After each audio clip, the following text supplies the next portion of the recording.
Hi. Firstly, good morning, James. Thank you for taking my call. You're very welcome.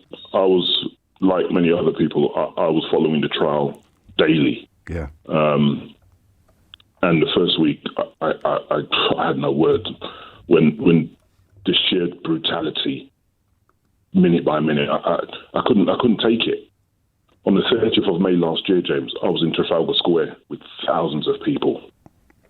After my friend sent me the video on the 25th, and it was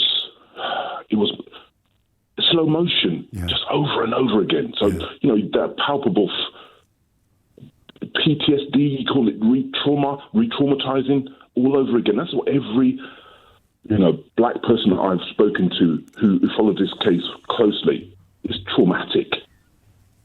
And the reason why you've asked the question that you've asked, why do we feel that there was going to be the likelihood of no justice being delivered? Or not even the likelihood necessarily, even the vaguest possibility. And again, for people who profess not to understand what systemic or institutional racism is, if that had been a white person that we'd watched be murdered over 9.5 minutes on television, it wouldn't have crossed anybody's mind that the cop might get off. Indeed. And the reason why you asked that question is historical, James. And since I was watching Roland Martin last night. He does essentially a digital news show, 3 hours. He has all the panelists every day, legal experts yesterday. All of them are black. African American studies, Dr. Greg Carr, who teaches law and Africana studies. And he's given me such a wealth of information historically that this was a possibility. In 1871, Octavius Cato, a black man, was shot and killed by somebody. After 4 years on the run, they caught this gentleman, they tried him, and they set him free. So there's this historical context in which this thing has to be viewed. And of course, just to make a point about other areas that no doubt people will be returning to soon, that's why so many people are so desperate that we don't learn more about the past. Indeed. Indeed. If you look at Jane Elliott's wonderful exercise, Brown Eyes, Blue Eyes, that she did with her school children, to the point that you just made about Mr. Powell when his whip hand. Yeah. The blue-eyed children on top one day, and then the brown-eyed children on top the next day. Of course, the blue-eyed children mistreated the brown-eyed children because they were blue-eyed children. And then the brown-eyed children tell her, we're going to get them back. We're going to get them back. And on the day that they were in charge, they didn't do what they said they were going to do. And Jane Elliott asked the children, why didn't you get them back? To which they said, we know what it's like to be treated badly, and we wouldn't want to do that to anybody else. Yeah, I mean these are children. That's astonishing, isn't it? Actually, I'm familiar. I didn't know the name of the person that conducted the experiment, but I'm familiar. Jane Elliott. If you're not familiar with her, I'll send you a link to Jane Elliott. Please. She's done this with Oprah Winfrey on the whole audience, and you can see that people, they detested being treated badly for 1 hour. And some of them still didn't get it. But that's it, isn't it? That is humanity in a nutshell. You and I can sit here and think, of course, if the roles were reversed, you wouldn't visit upon others the horrors and the atrocities that were visited upon you in the past, whereas other people will think vengeance is mine. So exactly. And she asked the question: how many of you want to get revenge on every man that's ever done you a wrong? And not everybody puts their hand up and say, what about just getting revenge on one or two people? And some people put their hands up. But to ask that of black people, how many black people want to kill all white people? Nobody would say they do. But to kill one or two white people, or to get vengeance, or to get even, maybe one or two.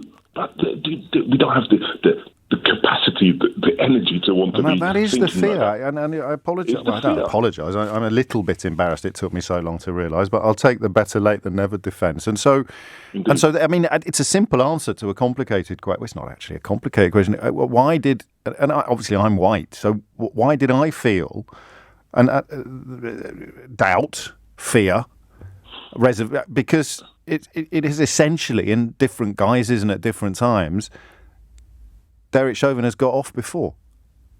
18 times before, James, which is why all the people speaking yesterday... I didn't mean specifically. I meant different people at different times were Derek Chauvin, and they walked. But even if you just forget those different people, what Derek Chauvin did, he got caught doing what he did. Because of the camp. Do you think, and he's done it before, probably. Or something similar. Do you think if it wasn't for the footage, They would have said it didn't happen. We'd have had eyewitnesses. We'd have had Rodney medical King, experts. James. Well, Rodney King was filmed, man. And they still got off. Yeah. You see the point? I do. This is the point, James. No matter the evidence, does a tree make a sound when it falls over if you don't witness it? Some people are going to say, no, it doesn't. And when you have that kind of conversation with somebody, you know you're not speaking the same language. Yeah. Does 2 + 2 = 4? Yeah. Well, there's a possibility it could mean something else. Well, wow, I'm sorry, I can't talk to you. You're not speaking the same language. It's all in your mind. You've got a chip on your shoulder. Stop playing the race card. No such thing as institutional racism. Black Lives Matter is Marxist, and we shouldn't be teaching about slavery because meh. Yeah, exactly. And it's not a chip on anybody's shoulder. It's a boot on your neck. That's what it is. So, I lead you now into the realms of speculation rather than the realms of knowledge that you've been exploring with us or guiding us through. But a significant moment or a...